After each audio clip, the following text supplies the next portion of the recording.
Assalamualaikum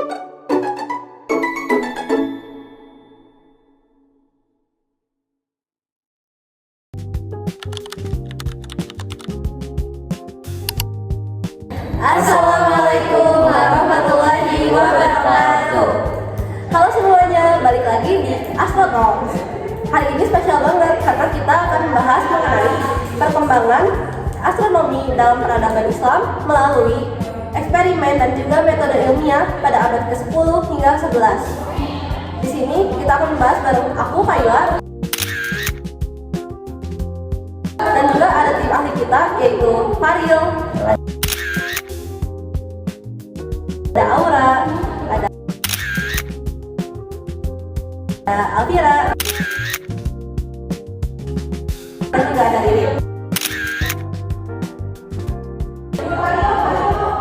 Nah, jadi pada masa itu dunia Islam sedang berada dalam masa kejayaan ilmu pengetahuan. Kota-kota seperti Baghdad, Kairo, dan Damaskus menjadi pusat pembelajaran. Tempat berkumpulnya para ilmuwan dari berbagai dunia untuk mempelajari alam semesta. Menariknya, pada periode ini para ilmuwan tadi tidak hanya mempelajari atau mengartikan saja atau menafsirkan saja dari buku ilmuwan sebelumnya seperti buku dari Persia, Yunani maupun India. Mereka melakukan lebih daripada itu. Mereka juga mulai mempertanyakan teori yang ada, melakukan berbagai eksperimen langsung terhadap alam, serta melakukan berbagai eksperimen untuk membuktikan sebuah gagasan. Nah, disinilah metode ilmiah mulai berkembang dengan lebih sistematis. Perkembangan ini kemudian melahirkan banyak ilmuwan berkontribusi besar dalam bidang astronomi maupun bidang ilmu pengetahuan secara umum. Oke, berarti dalam podcast kali ini kita akan membahas mengenai perkembangan astronomi dalam peradaban Islam pada saat itu.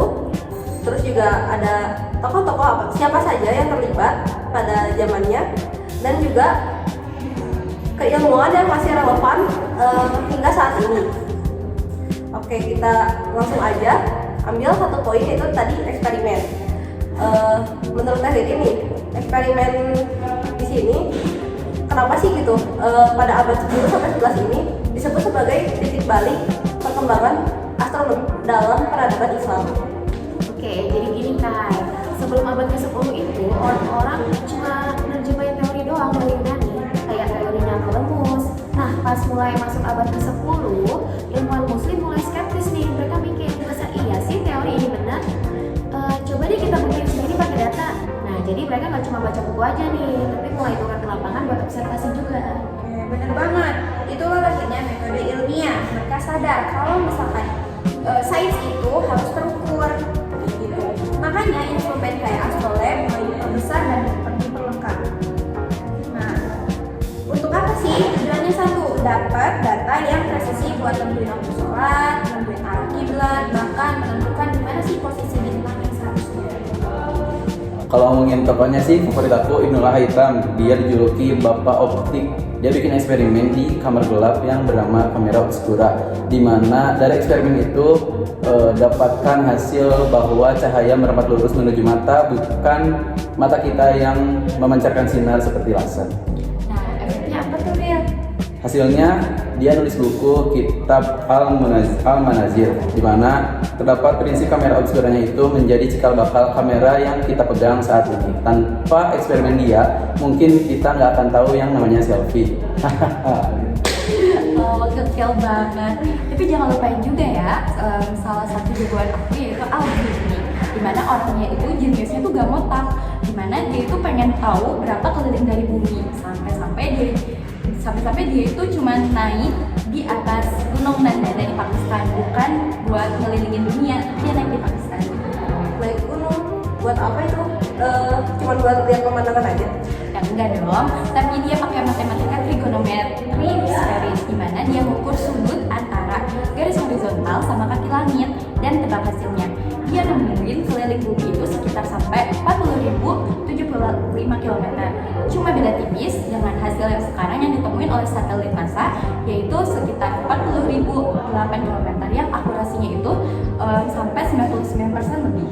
Gila ya, 1000 tahun lalu loh itu. Kayak tanpa komputer, cuma hitung manual dan alat seadanya, dia bisa menciptakan atau membuktikan keliling dunia yang sebegitu besarnya. Wah, keren banget ya ternyata. Jadi kita bisa tahu gitu, kalau misalnya di zaman itu bukan cuma teori, tapi juga mereka benar-benar hasil kerja yang nyata. Terus juga di zaman itu ada gak sih nilai-nilai yang bisa kita teladanin saat ini? Menurut gue sih integritas akademik ya Kai.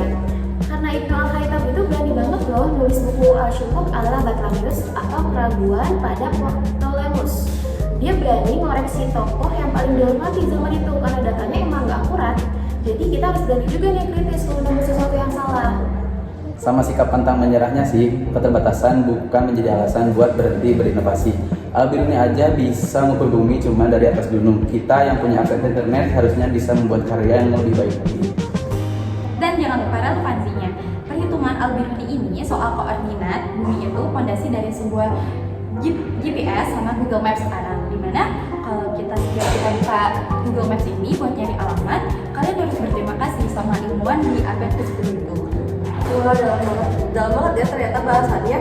Jadi kita tuh bisa tahu gitu kalau misalnya ilmu astronomi ini bukan cuman kita lihat bintang-bintang aja, tapi juga kita bisa lihat gitu bagaimana manusia mencari kebenaran melalui eksperimen. Oke deh, makasih banyak ya buat Faril, terus Aura, Afira dan Ngaririn. Semoga untuk para pendengar yang sudah mendengarkan bisa mendapatkan ilmu yang bermanfaat dari podcast ini. Sekian Astro Talks pada kali ini.